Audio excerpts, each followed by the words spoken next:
KIMS hospital Thane येथे एका व्यक्तीच्या गालाच्या आतील बाजूस सुमारे 3 महिन्यापासून न बरी होणाऱ्या जखमेची तपासणी करण्यात आली. तपासणीत सुरुवातीला टप्प्यातील तोंडाचा कर्करोग असल्याचे निदान झाले. सेटिनल लिम्फ नोड बायोप्सीच्या मदतीने कर्करोग लिम्फ नोड्सपर्यंत पसरला आहे की नाही हे तपासण्यात आले. तपासणीत कर्करोग आढळला नाही, त्यामुळे रुग्णाला मानेवरील अतिरिक्त शस्त्रक्रिया आणि किरणोपचाराची गरज भासली नाही. रुग्णाच्या डाव्या गालाच्या आतील बाजूस वेदनादायक जखम होती, जी सुमारे 3 महिन्यापासून बरी होत नव्हती.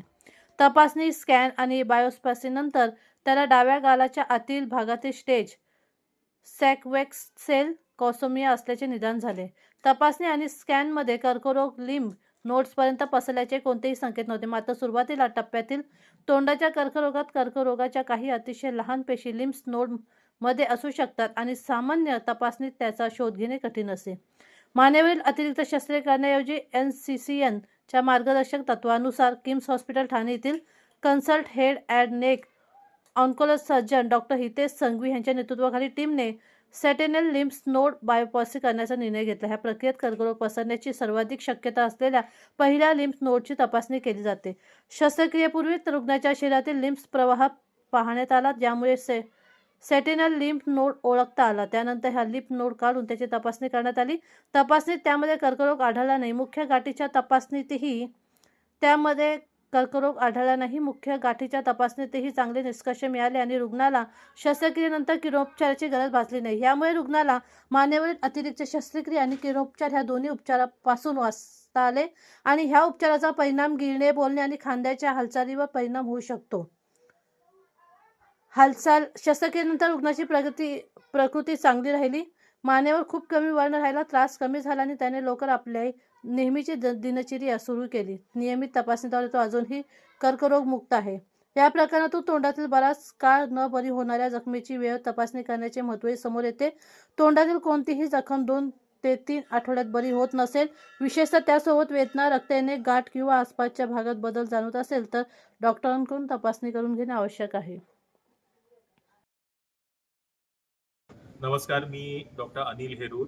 किम्स हॉस्पिटलमध्ये मी ऑन्कोसायन्सेस विभागाचा डायरेक्टर आहे आणि आज मुख्य करून एक विशेष आनंदाची बातमी सांगण्यासाठी आम्ही सगळ्यांना बोलवलं होतं आणि ती म्हणजे आज मुखाचा कर्करोग, जो आज भारतातला एक सर्वात मोठा प्रॉब्लेम आहे.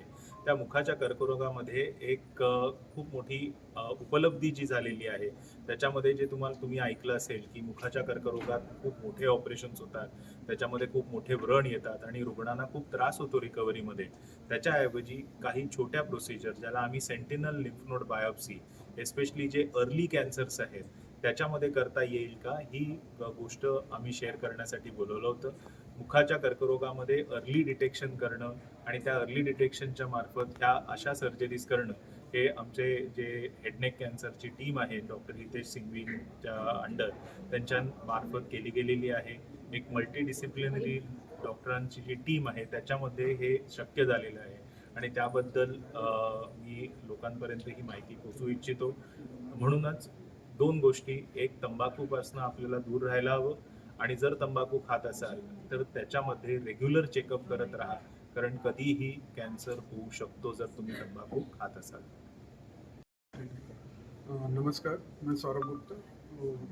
आज एक और नोवल टेक्निक हम लोग ला रहे हैं यहाँ पर किम्स थाने में।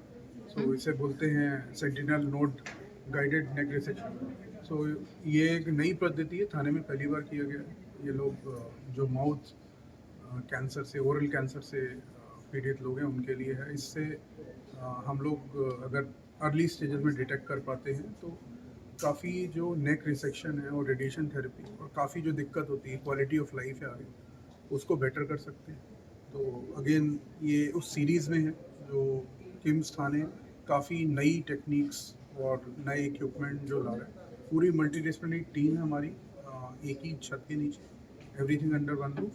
और अगेन मैं ये बोलना चाहूँगा आप सब लोगों के माध्यम से कि अर्ली डिटेक्शन और स्क्रीनिंग का बहुत इंपॉर्टेंस है ओरल कैंसर में। स्पेशली जो लोग टोबैको खाते हैं, जिनका मुंह नहीं खुलता है, जिनके मुंह में अल्सर है, वो लोग दिखाते नहीं है, काफ़ी मंथ्स तक वो ठीक नहीं होता। बट मैं अगेन ये रिक्वेस्ट करना चाहूँगा सारे व्यूअर्स को कि अगर किसी को इस तरह की प्रॉब्लम है तो प्लीज़ वो उसका स्क्रीनिंग कराएं। अगर जल्दी स्क्रीनिंग होती है तो उसकी रिकवरी पूरी पॉसिबल है। क्वालिटी ऑफ लाइफ बेटर होती है, सर्जरी छोटी होती है और 100% रिकवरी पॉसिबल है। तो मैं यही बोलना चाहूँगा। तेज सिंह भी head and neck surgeon at KIMS hospital Thane. Basically हमने एक novel technique sentinel node guided neck dissection के बारे में कुछ बताया है आपको। ऑलरेडी यूरोप में और एनसीसीएन गाइडलाइन के हिसाब से ऑलरेडी स्टैंडर्ड ऑफ केयर है, पर इंडिया में आने में तो समय लग रहा है। इन किम्स हॉस्पिटल में हमारे पास पेट स्कैन भी है और अच्छा पैथोलॉजी डिपार्टमेंट भी है, जिसकी वजह से हम ये कर पा रहे हैं। जिसकी वजह से हम मोटा मोटी 80% पेशेंट्स में हम कुछ सर्जरीज अवॉइड कर सकते हैं। सर्जरीज अवॉइड कर सकते हैं इसका मतलब ये नहीं कि हम कैंसर ट्रीटमेंट कम कर रहे हैं, कैंसर की ट्रीटमेंट उतनी ही है, लेकिन आपकी डिफेक्ट और डिफॉर्मिटी आपके फेस पे या आपके फंक्शन में सिग्निफिकेंटली कम हो जाती है। मुझे ये नहीं बोलना है कि ये नेक डिसेक्शन को रिप्लेस कर रहा है, और ये नेक डिसेक्शन कौन से पेशेंट्स में किया जाना चाहिए, ये इसको सिलेक्ट करने में हमको ये मदद आ रहा है।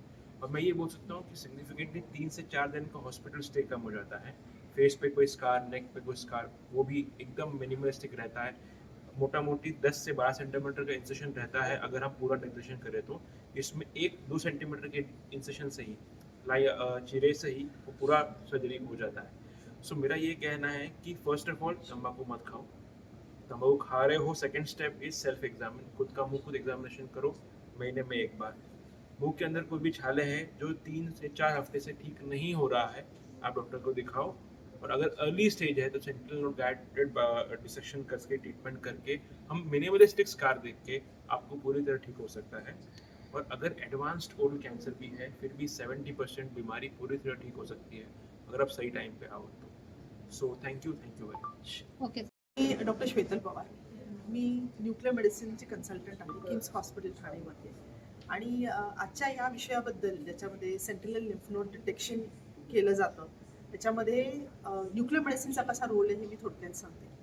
तर सेंट्रल लिम्फ नोड डिटेक्शनमध्ये न्यूक्लिअर मेडिसिनचा एक गामा कॅमेरा वापरून एक स्कॅन केला जातो. बेसिकली जो काही कॅन्सरचा ट्यूमर असतो, जी काही गाठ असते त्याच्या आसपास एक किरणोत्सारी पदार्थ इंजेक्ट करून तो गामा कॅमेरा अंडर आम्ही स्कॅनिंग करतो आणि एक्झॅक्टली लिम्फ नोड जो डिटेक्ट करायचा आहे, ज्याला सेंटिनल लिम्फ नोड म्हणतात, तर तो लिम्फ नोड डिटेक्ट करून देण्याचं काम आम्ही ॲक्च्युली करतो. तर या कॅमेराच्या अंडर जो स्कॅन केला जातो ज्याच्यामध्ये गामा कॅमेरा पण वापरला जातो, एक CT स्कॅन केला जातो आणि एक्झॅक्टली प्रिसाइजली जो लिम्फ नोड आहे तो डिटेक्ट करून आम्ही आमच्या सर्जन्सला ते सगळे डिटेल्स प्रोव्हाइड करतो.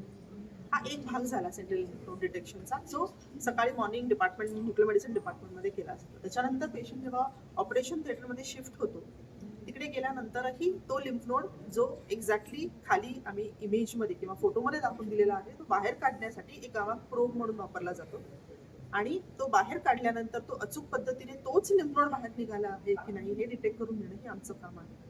आणि ते हे सगळं अतिशय स्पेशलाइज्ड पद्धतीच्या या एक टेक्निक वापरून आणि पद्धती जी निदान पद्धती आहे ती वापरून ही सगळी सेंट्रल लिम्फ नोड डिटेक्शनची प्रक्रिया केली जाते. आणि त्याच्यामध्ये न्यूक्लिअर मेडिसिनचा पण एक महत्त्वाचा भाग आहे. आणि त्याच्यानंतर तो लिम्फ नोड जो असतो तो पॅथॉलॉजिस्टकडे, हिस्टोपॅथॉलॉजिस्टकडे तो दिला जातो फॉर त्यांच्या एक्झामिनेशनसाठी हे फाइंड आउट करायला की त्याच्यात कॅन्सर आहे का. त्याबद्दल मी डॉक्टर उष्मा वर्डेकर, सर्जिकल ऑन्कोपॅथॉलॉजिस्ट किम्स हॉस्पिटलमध्ये आहे. तर जेव्हा ही गाठ काढली जाते सेंट्रल नोडची, पेशंट ऑपरेशन थिएटरमध्ये असतो, ते माझ्याकडे येतं आणि मी 15 ते 20 मिनटात त्यांना सांगते की याच्यामध्ये ट्यूमर किंवा कॅन्सरचे सेल्स आहेत की नाही.